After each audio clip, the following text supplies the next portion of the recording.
All right. Can everybody hear me okay? It's not on. It's not on. It does help when the microphone's on. Yeah. I think like several of you, getting over having lost my voice, so don't mind if you need me to talk a little louder, just wave.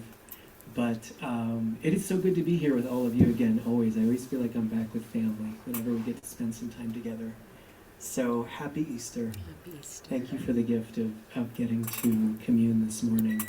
Thank you for that wonderful reading, which perfectly sets up what we're going to talk about. Richard is a dear mentor and friend, and my boss too, so I have to say that.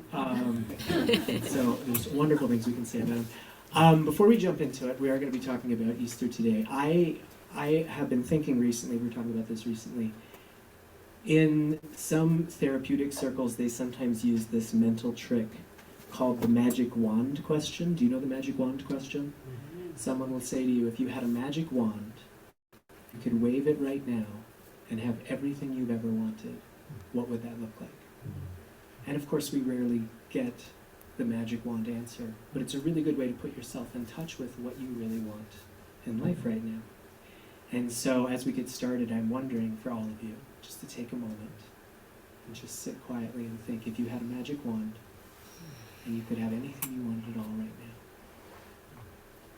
what would that look like?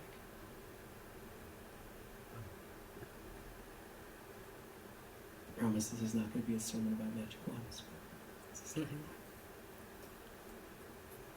My second question is, have you ever had a moment in life that felt like you'd had a magic wand and you got everything that you wanted?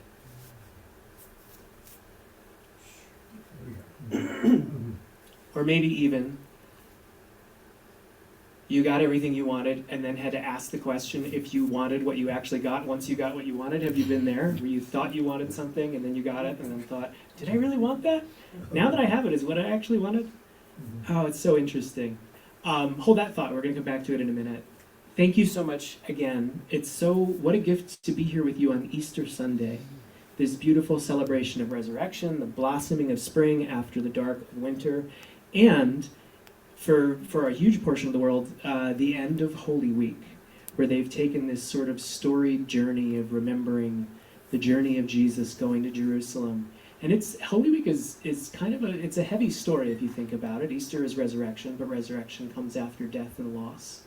It's a story that's told in 5 episodes, where you have Jesus that sort of rides into Jerusalem triumphantly, and then things are going really well. Jesus is having a really good day, and then things go not so well, and he's betrayed by a friend and put on trial, and things get worse, and he is executed and dies. In some version of the story, he goes to hell, and then resurrects and comes back.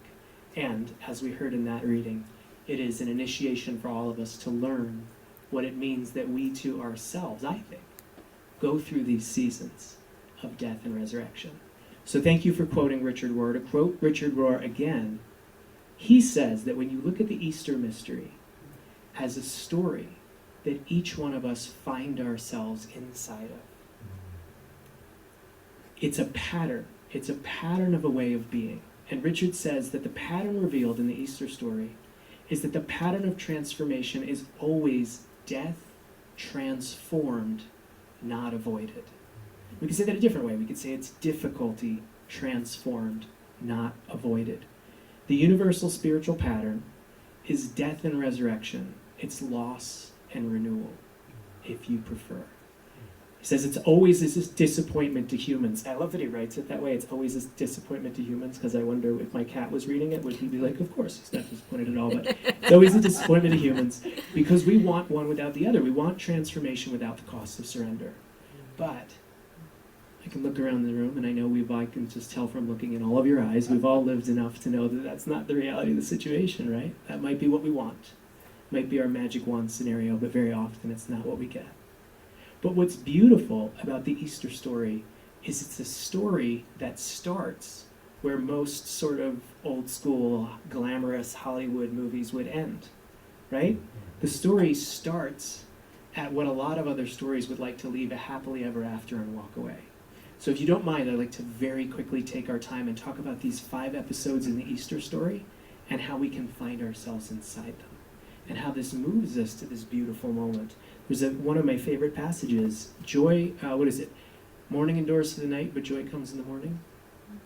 And I like to think of it as a pun when it talks about joy coming in the morning. It's not just joy coming in the morning with the sunrise, but joy coming in the morning of our being willing to do our grieving and our mourning and to face our sadness so that we can find our happiness. So, yeah, does that sound okay for everybody? Good use of the next 20 minutes of our time? Can everybody hear me all right? Yes. Just want to make sure. Okay, great. So, as I said, we have this beautiful story that's known the world over, and it starts with Jesus having a very, very good day. And so, Jesus sort of starts out, as the story goes, as this sort of backwater hippie guru. He's a little bit of a magician. He's a little bit of a philosopher. He's a little bit of a teacher and a shaman, and he slowly grows a following. And the religious leaders don't like him, and the politicians of the time don't like him, and a lot of the tax collectors love him, strangely, and he collects this ragtag band of followers who are all the outcasts of society that think he's fantastic. The person that the guru should hate, he loves. And the person who should not want to get on board with this newfangled spiritual movement, they just flock to him. And there's all kinds of drama. It goes back and forth, and then it culminates in this moment where he rides into Jerusalem at the head of a parade. And you probably last week, right? It's Palm Sunday, and everyone's waving palms, and in my mind, I like to think they're giving high fives. That's my Palm Sunday, and just celebrating with him. And it's this apex peak moment. It's a validation of his career and the truth of his message. And it's absolutely and utterly beautiful. And I think it's what a lot of us experience as a magic wand moment in our life. We've had these moments where everything comes together. Peak experiences come in all kinds of ways. It could be something you work hard for in your entire career, and then it comes true. It could be meeting the right person and falling in love, and suddenly the universe seems to make sense. It can be finding your true spiritual teacher. It can be standing on a mountain watching the sunset into the ocean. But it's just those moments where everything feels so right. And very often that's the end of the story. For us, that is the beginning of the story. Because what happens in this story is immediately after that, there comes a fall and a challenge. But before we talk about that, I want us to pause and remember that doesn't make the peak moments and the beautiful moments and the triumphal entries invalid. We need those moments. They're so real. They're so life-giving. And they remind us, especially, I'm not talking about any of you, but of me as a self-styled spiritual person, I sometimes have to be brought back to the goodness of reality, to the flowers growing in the mud and the sun setting into the ocean, to remember that this is what matters, right? This is why we're here, is the opportunity to show up and live and love and be alive every moment of every day. I work for an organization that teaches folks a lot of spiritual practice and a lot of meditation. And so we teach folks to withdraw from the world and to close their eyes and to close their mouths and to turn internal and to focus on the things that matter most. But what we've been doing lately is realizing we need to tell folks that we close our eyes to learn how to see. And we get quiet to learn how to listen. And we still our mouths to learn how to speak. Because what really matters is how we show up in the world to love each other and to make a difference. And so thank God for the moments. And we're going to start and we're going to end there. Thank God for the moments that elevate us to goodness. When we're just so overwhelmed with gratitude that we think, God, I'll never be sad about anything ever again because this is so good. What a gift. And if you've thought that a few times, and I have, you know that. It's a gift. And, the sadness will find you. It will find its way back. It sort of goes that way. But all that to say, this is the story. Jesus has a triumphal entry. It's a good moment. It empowers him. It encourages him. He rides into the temple. There's a story. If you don't know the story, don't worry about it. But there's people selling things in the temple. They shouldn't be there. And it says Jesus turns the tables. And there's a lot of great memes on the internet about Jesus turning the tables in the temple. I suggest you look them up. They're fantastic. But it empowers him to do all this good thing. They go to the Good Supper, the Last Supper. You've seen the paintings. It's the ultimate revelation of love. It's the ultimate connection. Who was there? Probably people we didn't expect, and it's wonderful. And this is all so good. And then we have to come to the second episode in the story, which is where it all goes a little bit sideways. right? And so since we started on Richard Rohr, we're just going to hang out with Richard Rohr for a little bit. Here's another one. Richard Rohr says, 2 universal paths of transformation are available to every human being that God has created. Great love and great suffering. Or I would say also, great sorrow and great celebration. Great gratitude and great grief. These are offered to all. They level the playing fields of all the world's religions. Only love and suffering are strong enough to break down our usual ego defenses, crush our dualistic thinking, and open us up to mystery. In my experience, like nothing else, they exert the mysterious chemistry that can transmute us from a fear-based life into a love-based life. And sometimes I think what great love and great suffering do is they shake us up and they get us out of the script of what we think we wanted to be happy and what we think we needed and what we thought the answer to our magic wand scenario was. They show us other possibilities. The hard part, it's a bit of a bummer, but the hard part is one of the things that Easter, the path, shows us is the hard road. Sometimes that doesn't always go by the easy road. Sometimes it doesn't always go by the smooth path. Richard says this too.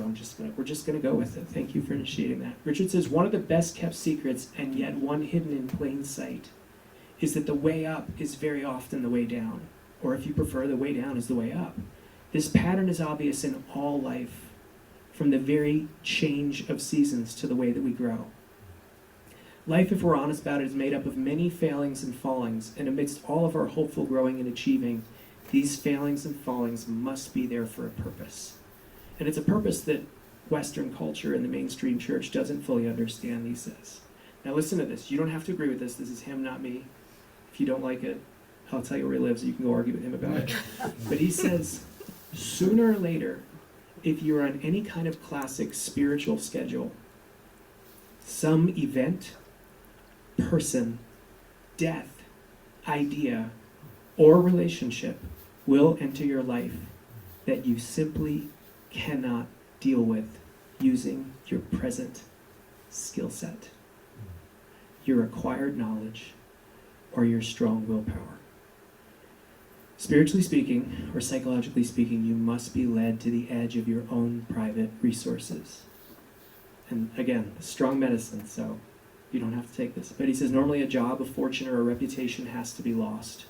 A death has to be suffered. A house has to be flooded. A disease has to be endured. The pattern is so clear, in fact, that you have to work rather hard or be intellectually lazy to miss the constant lesson. There must be at least one situation in our lives that we cannot control, explain, change, or even understand. Almost done. Until we're led to the limits of our present game plan and find it to be insufficient, we won't search out or find the real source, the deep well, or the constantly flowing stream. We don't really find something until we lose it, miss it, long for it, choose it, and personally find it again. Have you been there? Yep. Yeah. Okay. Have you tasted that? And this is not me putting a bow on it going, bad things are good for us, because that can be really heartless to say at the wrong time in the wrong moment, but we've lived it. We've lived it. This is what the story tells us, is sometimes the path to resurrection is through these moments. And so Jesus has this big week. Things are going very, very well. And then he experiences what I think is one of the most painful things that a human can endure, because it starts with the betrayal of a friend. If you know the Jesus story, one of his closest followers betrays him. And historically speaking, there's a lot of thought that even Jesus' betrayer kind of gets a bad rap. As you know the story, if you know Judas betrays Jesus. And the popular story is Judas betrays Jesus for 30 pieces of silver. But a lot of really good thinking I agree with. There's a thought that's come out in some writings that have come out in the last few years that Judas actually really wanted Jesus to start a revolution. He didn't want Jesus to be a peacemaker. He wanted Jesus to be a real zealot. And he thought if he could just, pardon my language, give him a kick in the ass, that it would spark Jesus to really rise up. And so Judas' plan wasn't for Jesus to be arrested and crucified. So it was a double betrayal. He betrayed his friend, and Judas betrayed himself, which is why it doesn't end well for him if you know the story. But Jesus has this moment. And if we think about this, who cares? And I mean this with great love and reverence. Who cares if it happened historically? If we think about this as a psychological story. His close friend, what happens is, comes to meet him, and he comes with a group of soldiers who are going to arrest him, and he says, "You'll know the person because I'm going to kiss him on the cheek." And it's this image of being kissed and embraced by the person who's, got the knife to your back. It's not fun. It's hard to talk about. Sorry for heavy topics on a Sunday morning. But some of us have been there. We can be betrayed by a person. We can be betrayed by life. It can be the, "How could you do this to me?" Or it could be the, my God, why have you forsaken me?" When it feels like the universe has tricked you. And so Jesus is betrayed and arrested, and he's put on trial. And I think he's accused of things, some of which are true and some of which are not. But what's interesting is, and again, I don't want to get too heavy on Sunday morning, but every betrayal is kind of an accusation, isn't it? When life lets you down a little bit. Because then we have to wonder, why did I invest so hard in this person? Or this passion project? Or this people group? Or this plan? How did I miss that it was just going to let me down? And these moments happen. Sometimes we learn, right? Sometimes we learn to temper our love with wisdom. I say all the time, love without wisdom gets murdered in the street. Wisdom without love dies old, cold, and alone. So we need the two together. But sometimes it's also just the price of going through love with a full heart. Going through life, with a full heart open. Things are going to let us down. People are going to let us down. And like that story, it becomes moments of accusation, where it forces us to second guess ourselves. And sometimes it becomes literal accusation, right? People might accuse us of things, and we go, "That's not me." Nothing hurts worse than someone, a family member, a lover, a friend, a partner, a project planner, who you think really gets you, suddenly doesn't see you. And then have you had that moment, this is as hard as we'll get, where you're like, "Oh my God, are they seeing me correctly and I'm seeing myself incorrectly? Or did this person who I really thought had a glimpse of my soul not get it?" It's hard. It's hard. And so this drives us to hard places, the sort of trials that we go through. They become literal trials. We're interrogating ourselves. We're looking at the parts of our personality that we don't love. We're looking at the parts of our personality that we forgot to love. And the gift is that can actually, it can bring many good things. It forces us to look at the worthiness games that we play to try to prove to who we are. Do you need me to speak louder? I can. Yeah, they need you to speak. All right. louder. Hang on, watch this. Turn you up. You could bring the microphone. What if I do this? Get into my radio voice. Does that feel good? All right, I can do that. I can eat the microphone.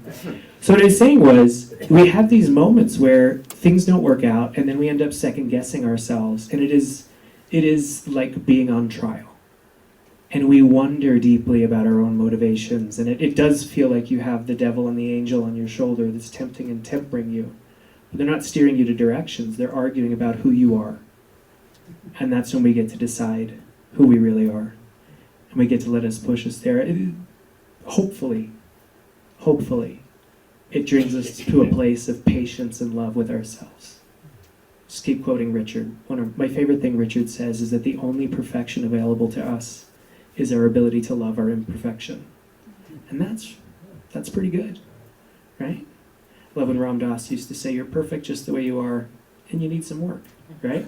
And that's okay. We learn to laugh at ourselves. With that great story where, it was Alan Watts and Ram Dass? Do you know this one? Alan Watts and Ram Dass apparently got drunk in a monastery, and Alan Watts looked at Ram Dass and said, "Do you know what your problem is?" And Ram Dass said, "I knew he was going to tell me the truth because he was drunk," and he said, "You're too attached to detachment."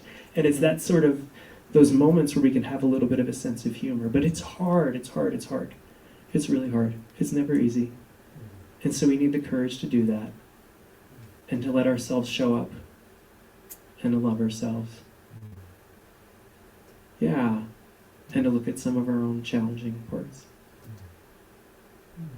Look at those things that we wish we could stop doing and start just doing them on purpose, you know?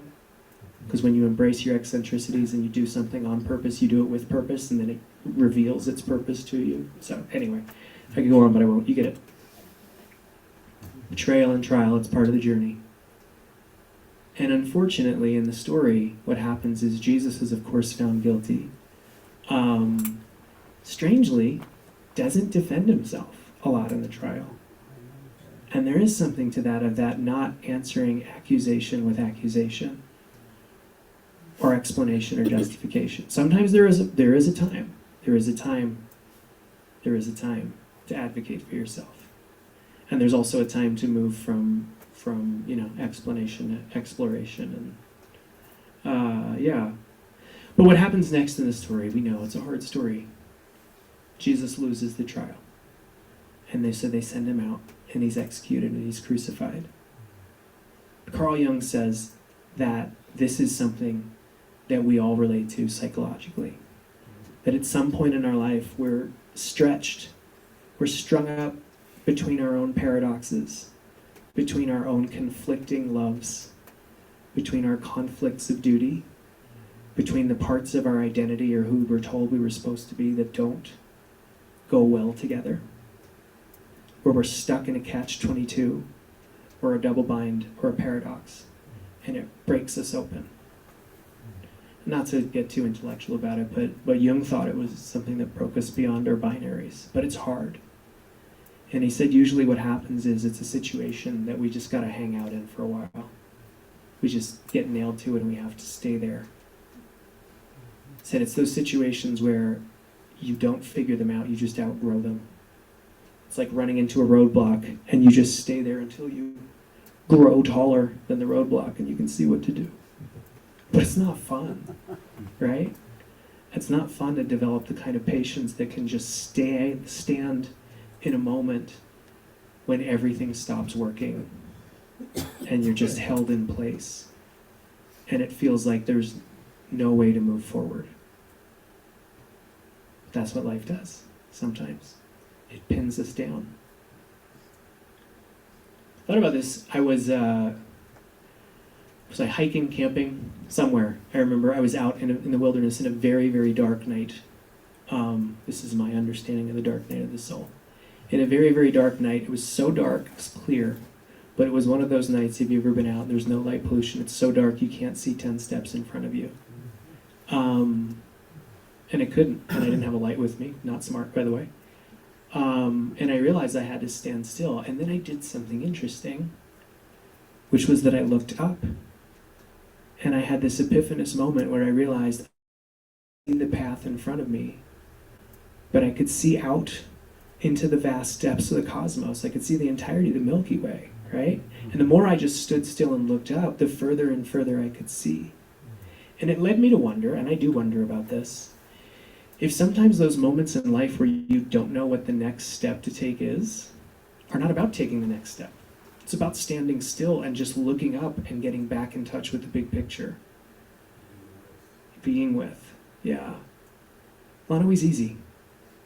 There was a contemplative psychologist named Gerald May. I was a big fan of his work. And he was friends with Thich Nhat Hanh, who we heard a song from earlier. And so there's a joke, they were dear friends, and he used to say to Thich Nhat Hanh, "Hey Thich, you're always talking about this moment, be here in this moment." Well, guess what, Thich, old buddy, sometimes this moment really sucks. And it's true, it does, but there's a gift in it. Can I read you a poem? Yes. Down for a poem? Great. This is a poem called Kintsugi Again. Do you know this one? Ooh, Kintsugi Again by James Cruz. Roshi Joan Halifax read this to me a couple days ago. Anybody heard of kintsugi? It's a Japanese art. They take broken pottery, and then they take smelted gold, and they weld it back together. And what happens is it has these veins of solid gold in the cracks. So instead of trying to put it back together so you don't see the cracks, you see the cracks. And it's this beautiful mosaic of reconstruction, and it becomes more beautiful on the other side of the shattering. Metaphor's pretty clear, right? So I love this. Check this out.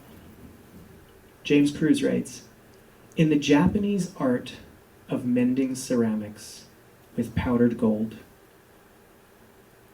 no one ever talks about how they'd leave the pots, cups, and cracked bowls broken for a while.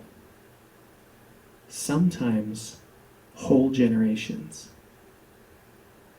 And so I say to you, let your heart stay shattered in your chest.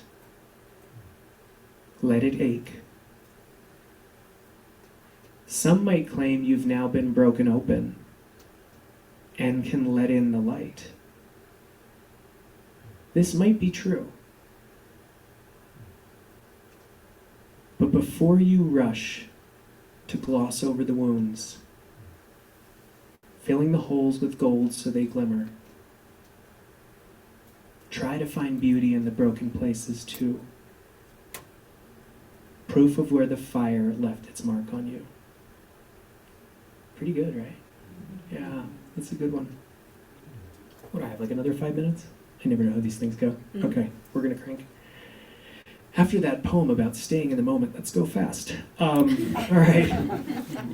So this is what happens in the story is Jesus is left there and Jesus dies. And so we're at episode 4, we're almost done.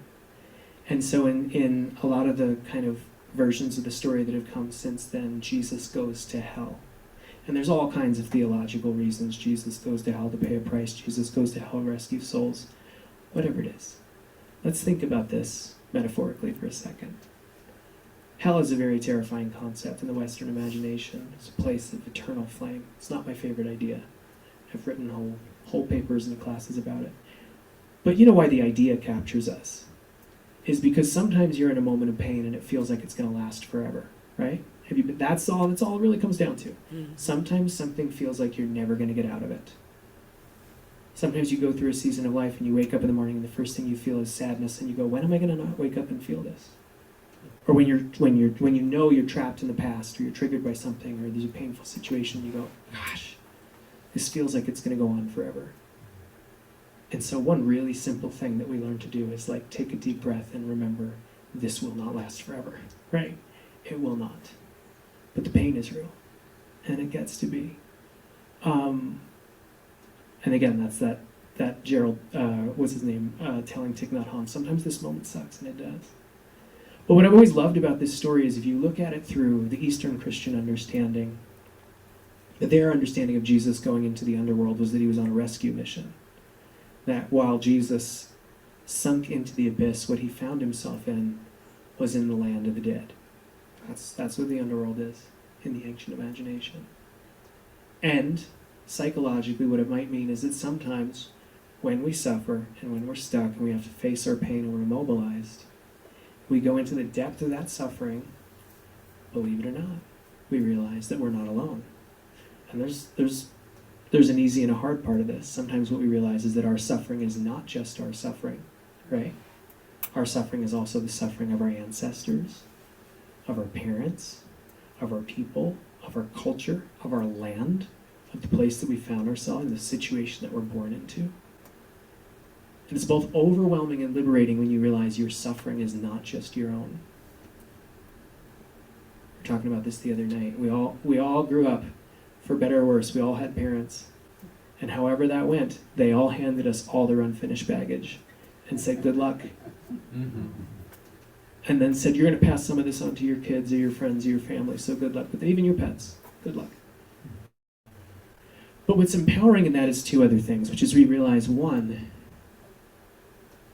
if our suffering is not just our own, our healing is not just our own either. We have the opportunity to do healing work that transforms people that have come before us, and people that will go after us, and people that are all around us. Healing people heal people. My healing contributes to your healing. People who take their healing journey help heal the world. Talking about this, we used to study a lot Joseph Campbell's hero journey in the Jungian world that I come from, and I just always prefer to talk about the healer journey. Because if I take my journey to do my healing work, and I find the medicine that I need, then I also find the medicine that I can give to the world. And Carmen said this, she and I were talking about this the other day, our mutual friend Carmen, and she said, yeah, and I become the medicine. When you take your journey, you become the medicine for the healing world, and that's exciting. And the other thing I think we find in the realm of the ancestors is that it's not just pain. We're supported. Even when we're most alone, all those who've gone before us, our ancestors, our heroes, our spiritual teachers, our younger loved ones who've moved on, our friends, they're all there. They're all there. One of my favorite things in the Christian scripture talks about the cloud of witnesses, this idea that we are surrounded at all times by people who are encouraging us and cheering us on. And that, for my money, is why it's the passage through that leads to resurrection, where we find in those moments places of deep joy. So we're talking about this stuff, these passages from Richard Rohr. I just recorded a podcast. We did 14 episodes talking about a book he wrote that's exactly about this. And we talked to so many people who'd been through so many profound moments of grief and loss. And to a person, every single one of them talked about moments of joy that broke through, even in their greatest place of heartbreak. And I think that's what it brings us to. I had a spiritual director once, who I had gone to see for very intellectual reasons. I was doing comparative religions and Jungian stuff, and I went to see the spiritual director. We talked for 2 hours, and she said, why are you here? And I said, I need to figure out how to make all this work. I have all these different spiritual systems, and I need them, trying to find an inner spiritual path. Help me figure it out. So she let me talk for 2 hours, and at the end of 2 hours, she said, that's not why you're here. And I said, oh, okay, wise one, tell me why I'm here if I'm not here to sort this out. She goes, you just don't know what to do with the suffering in your life. And immediately I broke down and I started to cry. It was just that. She just got me. And I said, okay. And I had just come through a really big season of loss. I'd lost my mom and my brother 6 months apart, and a bunch of other things had happened. And I just looked at her with tears in my eyes, and I said, do you ever come back from this? And she said, yes and no. She said, what loss and suffering does in your life is it carves out a wide open space in your heart, where you can feel not only your own pain, but you can feel the pain of all the people around you and the suffering of the world. And so what you'll find is for the rest of your life, you'll be quick to tears. She said, everyone I've ever known who's come through this, that same open space can hold so much more joy and so much more love. And you will find yourself quick to laughter. And you will find joy invading your life. And so when we come to Easter morning, and we see new life springing up, we rake up those old leaves and you see the buds and the blossoms underneath. That's when we remember that when we've become people of joy, no matter what we're going through, no matter where we are in the journey, whether we're on our way up or our way down or looping around again and going, I've done this before, I'm going to do it again, we know that that joy is there. And then we engage in a kind of activism of facing our sorrow, but also finding celebration. Facing our grief, but also finding gratitude and letting joy be real. So I'm out of time. Can I read you one more poem and then I swear we'll be done? Keep going. You're good. I like this one a lot. Sorry. It's a good one. This is Gold. It's a translation of Rumi by Halan Lisa Ghaffori, and it's my favorite translation of Rumi right now. So good. So let's go out on this note. Your laughter turns the world to paradise. It tears through me like fire. It teaches me. Reborn in emptiness, I emerge laughing. Here to learn from love new depths of laughter. I've been short on courage, but I have a heart of sunlight, straight from the King's hand. I stir up laughter even in those who fear joy. Crack open my shell, steal the pearl, I'll still be laughing. It's the rookies who laugh only when they win. That's good, right? It's the rookies who laugh only when they win. Last night, the spirit of dawn came to my room and gave me a lesson in laughter. Our blazing roars lit the morning sky. When I brood like a rain cloud, laughter flashes through me. It's the habit of lightning to laugh through a storm. Look at the furnace, look at the stones. See the glowing red veins? Gold laughing in fire, daring you. Prove you're no fake. Laugh when you lose. We're fodder for death, so learn to laugh from the angel of death. He laughs at the jeweled belts and crowns of kings. All that splendor's just on loan. Treetop blossoms erupt in laughter. Petals rain down. Laugh like the bud of a flower, hugging the ground. Its hidden smile opens to a laugh that lasts a lifetime. Cool. Thanks, everybody.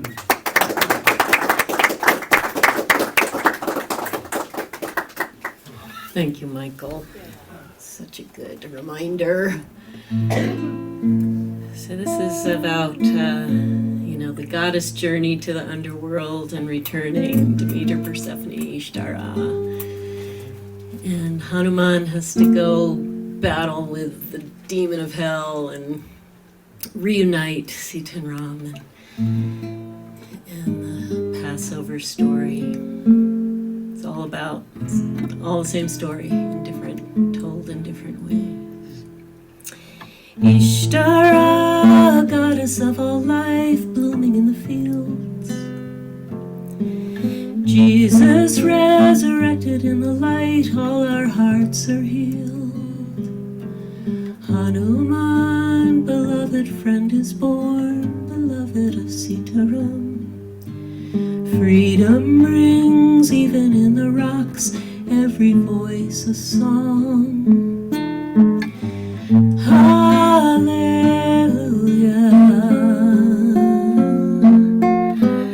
Hallelujah.